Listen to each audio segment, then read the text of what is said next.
ರುಚಿಯಾದ ರಾಗಿ ಅಂಬಲಿನ ಮಣ್ಣಿನ ಪಾತ್ರೆಗೆ ಸೇರಿಸ್ಕೊಳ್ಳೋಣ. ಅದ್ಭುತವಾದ ರಾಗಿ ಅಂಬಲಿ. ಈ ಸುಡು ಬಿಸಿಲಿಗೆ ವಾರಕ್ಕೆ 2 ಬಾರಿ ಆದರೂ ಮಾಡಿ ಕುಡಿಯಿರಿ, ತುಂಬ ಒಳ್ಳೆಯದಾಗುತ್ತೆ. ಬೆಳಗಿನ ಬ್ರೇಕ್ಫಾಸ್ಟ್ ಆಗಿರಲಿ, ನೈಟ್ ಊಟಕ್ಕೆ ಕೂಡ ಇದನ್ನು ಮಾಡಿಕೊಂಡ್ರೆ ತುಂಬ ಚೆನ್ನಾಗಾಗುತ್ತೆ. ನಮಸ್ತೆ ಎಲ್ಲರಿಗೂ. ಎಲ್ಲರನ್ನು ನನ್ನ ಚಾನಲ್ಗೆ ಸ್ವಾಗತ ಮಾಡಿಕೊಂಡು ಇವತ್ತು ಅದ್ಭುತವಾದ ರೆಸಿಪಿ ಮಾಡ್ತಾ ಇದ್ದೀನಿ. ಬನ್ನಿ ಹೇಗೆ ಮಾಡೋದು ನೋಡೋಣ. ಇವತ್ತು ಅದ್ಭುತವಾದ ಒಂದು ರೆಸಿಪಿ ಅಂತಲೇ ಹೇಳ್ಬೋದು. ತುಂಬ ಆರೋಗ್ಯಕರವಾದ ಒಂದು ರೆಸಿಪಿಯನ್ನು ಮಾಡ್ಕೊಳ್ತಾ ಇದ್ದೀನಿ. ಅದೇನಪ್ಪ ಅಂದರೆ ರಾಗಿ ಅಂಬಲಿಯನ್ನು ಮಾಡ್ಕೊಳ್ತಾ ಇದ್ದೀನಿ. ಒಂದು ಕಪ್ ಆರ್ ಬೌಲ್ ಅಳತೆ ತೊಗೊಳ್ಳಿ. ನಾನು 1 ಬೌಲು ರಾಗಿ ಹಿಟ್ಟನ್ನು ಹಾಕ್ಕೊಂಡಿದ್ದೀನಿ. ಇದನ್ನು ನೀರಿನಲ್ಲಿ ಕಲಿಸ್ಕೊಳ್ಳುವಂಥದ್ದು. ಸೇಮ್ ಬೌಲಲ್ಲಿ ಒಂದು 5 ಬೌಲಷ್ಟು ನೀರು ಕುದಿಯೋಕ್ಕಿಡೋಣ. ಒಂದು ಪಾತ್ರೆ ಬಿಸಿಗೆ ಇಟ್ಕೊಂಡು ನಾನು ಯಾವ ಕಪ್ಪಲ್ಲಿ ರಾಗಿ ಹಿಟ್ಟು ತೊಗೊಂಡಿದ್ದೆ ಅದೇ ಬೌಲಲ್ಲಿ 5 ಬೌಲಷ್ಟು ನೀರು ಹಾಕ್ಕೊಳ್ತಾ ಇದ್ದೀನಿ. ಸ್ವಲ್ಪ ಉಪ್ಪು ಹಾಕೊಂಡು ನೀರು ಚೆನ್ನಾಗಿ ಕುದೀಲಿ. ಸ್ವಲ್ಪ ಕಲ್ಲುಪ್ಪನ್ನು ಬಳಸ್ತಾ ಇದ್ದೀನಿ. ರಾಗಿ ಹಿಟ್ಟನ್ನು ಸ್ವಲ್ಪ ನೀರು ಹಾಕ್ಕೊಂಡು ಕಲಸಿಟ್ಕೊಳ್ಳೋಣ. ಸಾಧಾರಣ 1 ಕಪ್ಪಷ್ಟು ಹಾಕ್ಕೊಂಡಿದ್ದೀನಿ. ಗಂಟಿಲ್ಲದಂಗೆ ಕಲಿಸ್ಕೊಳ್ಬೇಕು ನೀರು ಕುದಿಯುವಷ್ಟರಲ್ಲಿ.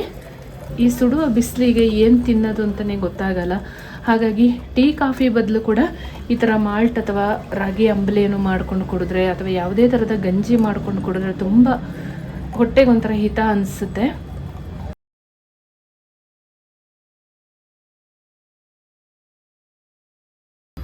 ಸ್ವಲ್ಪ ಇಂಥದ್ದನ್ನೆಲ್ಲ ತಿಂದರೆ ಸ್ವಲ್ಪ ಹಿತ ಅನಿಸುತ್ತೆ. ಆರೋಗ್ಯ ಕೂಡ ಕರೆಕ್ಟಾಗಿರುತ್ತೆ. ಇಲ್ಲ ಅಂತೇಳಿದರೆ ಈ ಸೆಕೆಗೆ ಆರೋಗ್ಯ ಎಲ್ಲ ಏರುಪೇರಾಗುವಂಥದ್ದು ಇರುತ್ತೆ ಅಲ್ವಾ. ಮಾರ್ನಿಂಗ್ ಕೂಡ ನೈಟ್ ಮಾಡಿಟ್ಟು ಮಾರ್ನಿಂಗ್ ಕೂಡ ಕುಡಿಬೋದು. ಇದು ಮಜ್ಜಿಗೆ ಹಾಕಿರ್ತೀವಲ್ಲ, ತುಂಬ ಚೆನ್ನಾಗಾಗುತ್ತೆ. ಒಂದು ಅರ್ಧ ಲೀಟ್ರಷ್ಟು ಮಜ್ಜಿಗೆ ತೊಗೊಂಡಿದ್ದೀನಿ. ಬೇಕಾದರೆ ಇನ್ನೂ ಸ್ವಲ್ಪ ನೀರು ಹಾಕೋಬೋದು. ಒಂದು 2 ಟೇಬಲ್ ಸ್ಪೂನಷ್ಟು ಕೊತ್ತಂಬರಿ ಸೊಪ್ಪನ್ನು ಸಣ್ಣದಾಗಿ ಕಟ್ ಮಾಡಿ ಇಟ್ಕೊಂಡಿದ್ದೀನಿ. 3 ಹಸಿರು ಮೆಣಸಿನಕಾಯಿನ ಈ ಥರ ಕಟ್ ಮಾಡಿ ಇಟ್ಕೊಂಡಿದ್ದೀನಿ ಸಣ್ಣದಾಗಿ. ಒಂದು ಎಸಳು ಬೆಳ್ಳುಳ್ಳಿನ ಚೆನ್ನಾಗಿ ಕಲ್ಲಲ್ಲಿ ಕುಟ್ಟಿ ತೊಗೊಂಡಿದ್ದೀನಿ. ರುಚಿಗೆ ತಕ್ಕಷ್ಟು ಉಪ್ಪು ನೋಡ್ಕೊಂಡು ಹಾಕ್ಕೊಳ್ಳಿ. ನಾನು ಹಿಟ್ಟು ಬೇಯಿಸ್ಕೊಳ್ಳುವಾಗನೂ ಹಾಕ್ಕೊಳ್ತಾ ಇದ್ದೀನಿ. ಈ ಜೀರಿಗೆನ ಅರ್ಧ ಟೇಬಲ್ ಸ್ಪೂನಷ್ಟು ಜೀರಿಗೆ ಪೌಡ್ರ್ ತೊಗೊಂಡಿದ್ದೀನಿ. ಇದನ್ನು ಚೆನ್ನಾಗಿ ಹುರಿದು ಪುಡಿ ಮಾಡಿ ಹಾಕ್ಕೋಬೇಕು. ಒಂದು ಅರ್ಧ ಈರುಳ್ಳಿನ ಸಣ್ಣದಾಗಿ ಕಟ್ ಮಾಡಿ ಇಟ್ಕೊಂಡಿದ್ದೀನಿ. ಹಸಿ ಶುಂಠಿ ಹಾಕಿದರೆ ಚೆನ್ನಾಗಿರುತ್ತೆ. ನನ್ನ ಹತ್ರ ಇರಲಿಲ್ಲ, ಸೊ ಹಾಗಾಗಿ ನಾನು ಒಣ ಶುಂಠಿ ಪೌಡ್ರನ್ನೇ ಒಂದು ಅರ್ಧ ಚಮಚದಷ್ಟು ಹಾಕ್ಕೊಳ್ತೀನಿ. ಇಷ್ಟೇ ಪದಾರ್ಥ. ಅಂಬಲಿಗೆ ನೀರು ಈ ಥರ ಕುದೀತಾ ಇರುವಾಗ ರಾಗಿ ಹಿಟ್ಟನ್ನು ಹಾಕ್ಕೊಂಡು ತಿರುಗಿಸ್ಕೊಳ್ಳೋಣ. ಚೆನ್ನಾಗಿ ಬೇಯಬೇಕಿದು ರಾಗಿ ಹಿಟ್ಟು.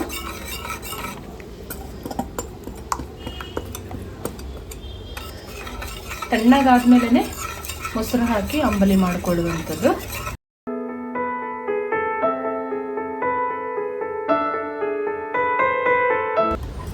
ರಾಗಿ ಹಿಟ್ಟನ್ನು ಚೆಂದ ಬೇಯಿಸ್ಕೊಳ್ಬೇಕು. ಇಲ್ಲ ಅಂತ ಹೇಳಿದರೆ ಅದು ಹೊಟ್ಟೆಗಷ್ಟು ಸರಿ ಇರಲ್ಲ. ನಾವು ಮೊದಲೆಲ್ಲ ಊರಲ್ಲಿ ಅಂಬಲಿ ಮಾಡಿ ಕೊಟ್ಟರೆ ಎಲ್ಲ ತಿನ್ನೋಕ್ಕೆ ಹಿಂಜರಿತಿದ್ವಿ. ಇವಾಗ ಆರೋಗ್ಯ ಬೇಕು ಅಂತ ಹೇಳಿದರೆ ಖಂಡಿತವಾಗ್ಲೂ ಅಂಬಲಿ ತಿನ್ನಲೇಬೇಕಾಗುತ್ತೆ. ರಾಗಿ ಹಿಟ್ಟು ಹಾಕಿದ ಮೇಲೆ ಒಂದು 10ರಿಂದ 15 ನಿಮಿಷ ಆದ್ರೂ ಮಧ್ಯಮ ಉರಿಯಲ್ಲಿ ಬೇಯಿಸ್ಕೊಳ್ಬೇಕು. ಇದನ್ನು ಇವಾಗ ಆಗಿದೆ. ಸ್ಟವ್ ಆಫ್ ಮಾಡಿಕೊಂಡು ತಣ್ಣಗಾಗಲು ಬಿಡೋಣ. ಆಮೇಲೆ ಮಜ್ಜಿಗೆ ಸೇರಿಸ್ಕೊಳ್ಳುವಂಥದ್ದು. ರಾಗಿ ಹಿಟ್ಟು ಕಂಪ್ಲೀಟಾಗಿ ತಣ್ಣಗಾಗಿದೆ. ಇವಾಗ ಮಜ್ಜಿಗೆ ಮತ್ತು ಸ್ವಲ್ಪ ಮಸಾಲೆ ಸೇರಿಸ್ಕೊಳ್ಳೋಣ. ಈರುಳ್ಳಿ, ಕೊತ್ತಂಬರಿ ಸೊಪ್ಪು, ಜೀರಿಗೆ ಪೌಡರ್ ಇದನ್ನೆಲ್ಲ ಸೇರಿಸ್ಕೊಂಡು ಒಂದು ಹದ ರೆಡಿ ಮಾಡ್ಕೊಳ್ಳೋಣ.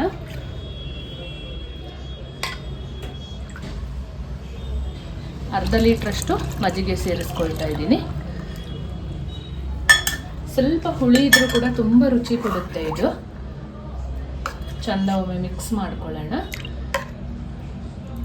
ಬೆಳಗಿನ ಬ್ರೇಕ್ಫಾಸ್ಟಿಗೆ ಕೂಡ 1 ಕಪ್ ಈ ರಾಗಿ ಅಂಬಲಿ ಏನಿದೆ ಅದನ್ನು ಕುಡಿದ್ರೆ ಅಷ್ಟು ಚೆನ್ನಾಗಾಗುತ್ತೆ. ಮಧ್ಯಾಹ್ನದವರೆಗೂ ಹೊಟ್ಟೆ ಗಟ್ಟಿಯಾಗಿರುತ್ತೆ. ಸ್ವಲ್ಪ ಶುಂಠಿ ಪೌಡ್ರನ್ನು ಹಾಕ್ಕೊಳ್ತಾ ಇದ್ದೀನಿ. ಸಣ್ಣದಾಗಿ ಕಟ್ ಮಾಡಿದ ಈರುಳ್ಳಿ ಸೇರಿಸ್ಕೊಂಡಿದ್ದೀನಿ. ಜೀರಿಗೆ ಪೌಡರ್, ಸಣ್ಣದಾಗಿ ಕಟ್ ಮಾಡಿರುವ ಹಸಿಮೆಣಸಿನಕಾಯಿ, ಜಜ್ಜಿ ಇಟ್ಕೊಂಡ ಬೆಳ್ಳುಳ್ಳಿ, ರುಚಿಗೆ ತಕ್ಕಷ್ಟು ಉಪ್ಪು, ಕೊತ್ತಂಬರಿ ಸೊಪ್ಪನ್ನು ಹಾಕ್ಕೊಳ್ತಾ ಇದ್ದೀನಿ. ಚೆನ್ನಾಗಿ ಒಮ್ಮೆ ಕಲಿಸ್ಕೊಳ್ಳೋಣ.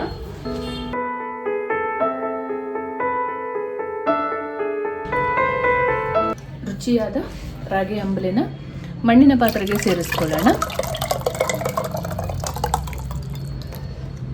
ಅದ್ಭುತವಾದ ರಾಗಿ ಅಂಬಲಿ ಈ ಸುಡು ಬಿಸಿಲಿಗೆ ವಾರಕ್ಕೆ 2 ಬಾರಿ ಆದರೂ ಮಾಡಿ ಕುಡಿಯಿರಿ, ತುಂಬ ಒಳ್ಳೆಯದಾಗುತ್ತೆ. ಬೆಳಗಿನ ಬ್ರೇಕ್ಫಾಸ್ಟ್ ಆಗಿರಲಿ, ನೈಟ್ ಊಟಕ್ಕೆ ಕೂಡ ಇದನ್ನು ಮಾಡಿಕೊಂಡ್ರೆ ತುಂಬ ಚೆನ್ನಾಗಾಗುತ್ತೆ. ತಪ್ಪದೆ ಒಂದ್ಸಲಿ ಟ್ರೈ ಮಾಡಿ ಹೇಗೆ ಬಂತು ಕಮೆಂಟಲ್ಲಿ ತಿಳಿಸಿ.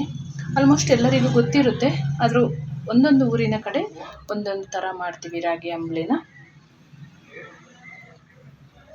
ಆರೋಗ್ಯ